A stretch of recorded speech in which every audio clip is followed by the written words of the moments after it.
Leo naenda kufundisha kitu kidogo sana kwenye Excel, ambapo naenda kufundisha jinsi ya kufanya multiplication.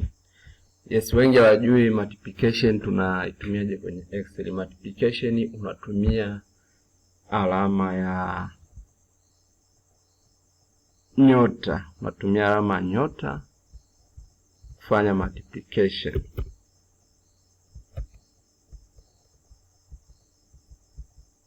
Yes, unatumia alama ya nyota hii hapa. Unatumia hii hapa alama kufanya multiplication kwenye Excel kama unavyoiona hapo. Unatumia hii alama. Sasa tukaangalia namna kufanya multiplication. Yes, kama kawaida una click tu sehemu ambayo unataka utumie hiyo multiplication yako, sehemu ambayo unataka weke formula, then unaweka equal sign. Then unakuja unataka ufanye kitu gani, times alama gani. Kwa hiyo unachukua nataka nifanye multiplication ya hii alama ambayo iko kwenye cell G2 times hapo hivi alama ambayo iko kwenye I2. Kwa hapo ushamaliza kufanya multiplication. Kwa hiyo unatumia tu njia ya kawaida tu kama tulivyoona hapa.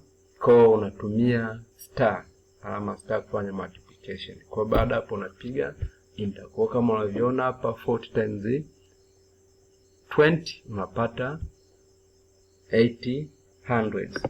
Kwa baada hapo una drag tu kwa wanafunzi wote ili upate formula kwa hizo seli zingine zilizobaki.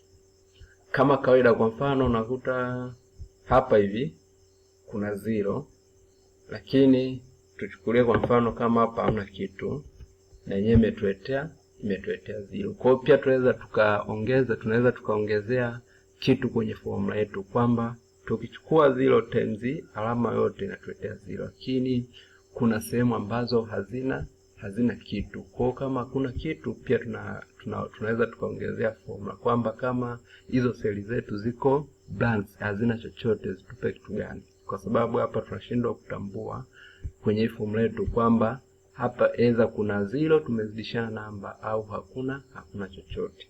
Kwa unaweka hapo formula yako, unaweka kasa yako nyuma ya formula, then unasema if unaongeza if condition kwamba hii hapa pamoja na hii hapa, kwamba kama G2 and I2 is equal to nothing. Hizi quotation mark inamaanisha kwamba space. Kwa kama G2 pamoja na I2 hakuna drama, kuna space, koma, na mimi niache space. Hapo koma, otherwise nije nichukue G2 times I2. Kwa baada hapo napiga enter. Kwa nimeshakuja kudrag kama unavyoona. Nimeshakuja kudrag tayari, formula yangu itakuwa na mabadiliko. Kwa mfano ukiangalia seli hapa hamna chochote, kwa nimeambia formula yangu isiniwekee kitu. Lakini ambapo kuna 0 times 88 niwekee 0. Kwa ndo ambavyo tunaweza tukasolve changamoto ambazo zinajitokeza kwenye formula zetu za Excel. Yes, lakini pia naweza nikasema hivi, kama G2 na I2 hakuna kitu, ina maana kuna space, mimi niweke X kwamba hakuna kitu, au niseme no max, au niseme no max. Kwa baada hapo napiga tu enter. Kwa kama hamna kitu hapo kwenye hizo seli zangu niseme no max. Kwa nikisha kuja ku drag hapo tayari imeshaniletea no max.